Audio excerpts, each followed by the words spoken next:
STV news కి స్వాగతం. BRS ఆధ్వర్యంలో లఘుచర్ల రైతుల్ని వెంటనే విడుదల చేయాలని డిమాండ్ చేస్తూ గజ్వెల్లో స్థానిక అంబేద్కర్ విగ్రహానికి వినతి పత్రం అందజేసిన బీఆర్ఎస్ నాయకులు. ఈ కార్యక్రమంలో మాజీ FDC chairman Pratap Reddy, municipal chairman Rajamouli, Gajwel market committee మాజీ చైర్మన్ మాదాసు శ్రీనివాస్, పెద్ద ఎత్తున బీఆర్ఎస్ నాయకులు, కార్యకర్తలు తదితరులు పాల్గొన్నారు.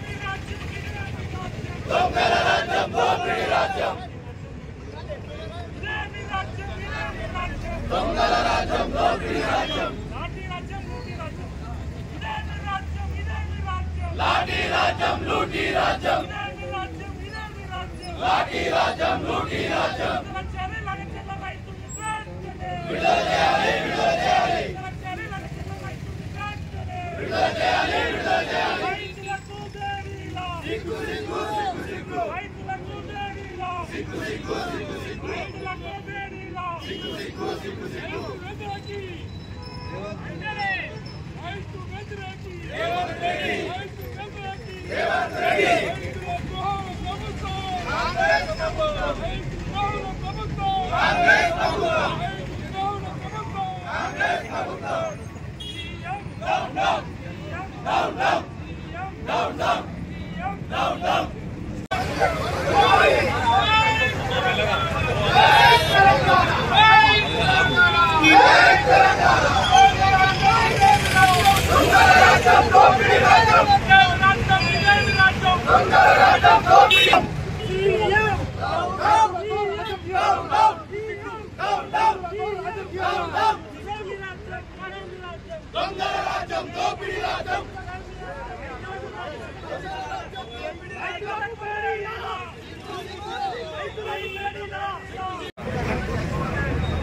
నగచర్ల గ్రామంలో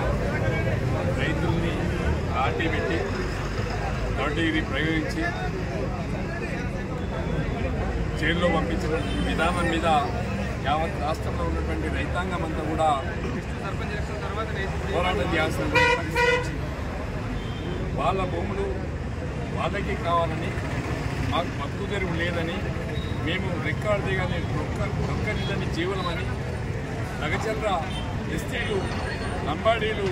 రోడ్డు మీదకి వచ్చి రేవంత్ రెడ్డి గారు అన్న తిరుపతి రెడ్డి గారికి, గుండెన్ రెడ్డి గారికి, రేవంత్ రెడ్డి గారికి మీ సొంత నియోజకవర్గం ఇది, ఈ నియోజకవర్గంలో మేము ఓటు చేసి గెలిపించడం, మమ్మల్ని కాపాడని చెప్పి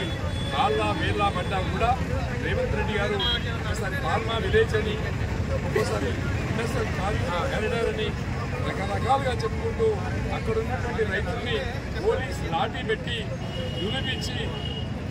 గుర్రము అంటే గుర్రాలతో దొక్కించే విధంగా అట్లాంటి కార్యక్రమాలు చేపట్టి రైతుల యొక్క భయానకమైనటువంటి వాతావరణం. అక్కడ మహిళలను చూడకుండా మహిళల మీద కూడా పెద్ద ఎత్తున దాడి చేసి రాత్రి 12 గంటలకు ఆ ఇండ్ల మీద దాడి చేసి ఒక గజదొంగల మాదిరిగా రైతులను తీసుకెళ్ళినటువంటి విజన్ చూస్తూ ఉంటే రేవంత్ రెడ్డి గారు రైతు ద్రోహి అని చెప్పగానే కనిపిస్తున్నారు. ఆదేశాల మేరకు మా నేత కేసీఆర్ గారి ఆదేశాల మేరకు హరీష్ అన్న గారి సారథ్యంలో మా గజ్వెల్ పట్టణంలో లఘుచర్ల రైతులను దేశంగా విడుదల చేయాలి, రాజ్యాంగాన్ని తుమ్మలో తొక్కుతూ ఈరోజు కాంగ్రెస్ ప్రభుత్వం రేవంత్ రెడ్డి గారి నాయకత్వంలో లాఠీ రాజ్యమా ఇది లూటీ రాజ్యం అనే విధంగా రాజ్యాంగానికి విరుద్ధంగా ఈరోజు కార్యక్రమాలు చేస్తున్నారు. ఇది చాలా తప్పు, దీన్ని తీవ్రంగా ఖండిస్తున్నాం. రాబో దినాలలో తెలంగాణ యావత్ రాష్ట్ర రైతాంగం కూడా దీన్ని ఒక్కదాటిపై తెచ్చి ఈరోజు రైతుల సమస్యలు పెట్టి ఈరోజు అక్రమ కేసులు బనాయించి ఈరోజు లఘుచర్ల రైతులకు వేడీలు వేసి ఈవెన్ హాస్పిటల్ పోతే కూడా వేడీలు వేయడం అనేది చాలా విచారకరమైన విషయం. అందుకే నిరసన తెలియజేస్తూ మా పార్టీ శ్రేణులందరూ కూడా ప్రతాప్ రెడ్డి గారు, అలాగే మాదాసు సింగ్ గారు, వివిధ మండలించినటువంటి నాయకులు, పార్టీ అధ్యక్షులు అందరి ఆధ్వర్యంలో మా రాజ్యాంగ నిర్మాత బాబాసాహెబ్ అంబేద్కర్ గారికి వినతిపత్రం ఇస్తూ మా నిరసన తెలియజేస్తూ ఇదే విధంగా కాంగ్రెస్ ప్రభుత్వం ముందుకు పోతే మూల్యం చెల్లించగలపదని ఈ సందర్భంగా కార్యక్రమాన్ని నిర్వహించడం జరిగింది. మన రేవంత్ రెడ్డి ప్రభుత్వం భారత రాజ్యాంగం ఇచ్చినటువంటి ప్రాథమిక హక్కుల్ని కూడా హరిస్తూ కేవలం మాట్లాడే స్వేచ్ఛనివ్వకుండా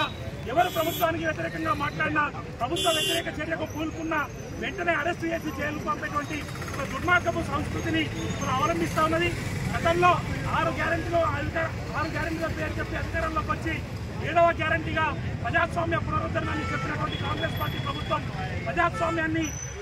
నిరంకుశ రాజ్యంగా మార్చేటువంటి రీతిలో వ్యవహారం చేస్తామని దీనికి నిరసనగా ఇవాళ మేమందరం కూడా అంబేద్కర్ విధానానికి వినతి పత్రం ఇచ్చి వాళ్ళ కళ్ళు చేసి భారత రాజ్యాంగం ప్రకారం పరిపాలన కొనసాగాలని వెంటనే తమ భూముల కోసం పోరాటం చేసినటువంటి రైతుల్ని బేషరతుగా విడుదల చేయాలని అదేవిధంగా మా పార్టీ నాయకుడు వాళ్ళకు అండగా నిలబడ్డటువంటి నరేందర్ రెడ్డి గారిని కూడా వెంటనే బేషరతుగా విడుదల చేయాలని మేము డిమాండ్ చేయడం జరుగుతుంది. లేకపోతే తప్పకుండా పెద్ద ఎత్తున రైతులందరినీ గిరిజనులందరినీ ఏకం చేసి ఈ ప్రభుత్వం మీద పోరాటాన్ని కొనసాగిస్తామని హెచ్చరిస్తున్నాం.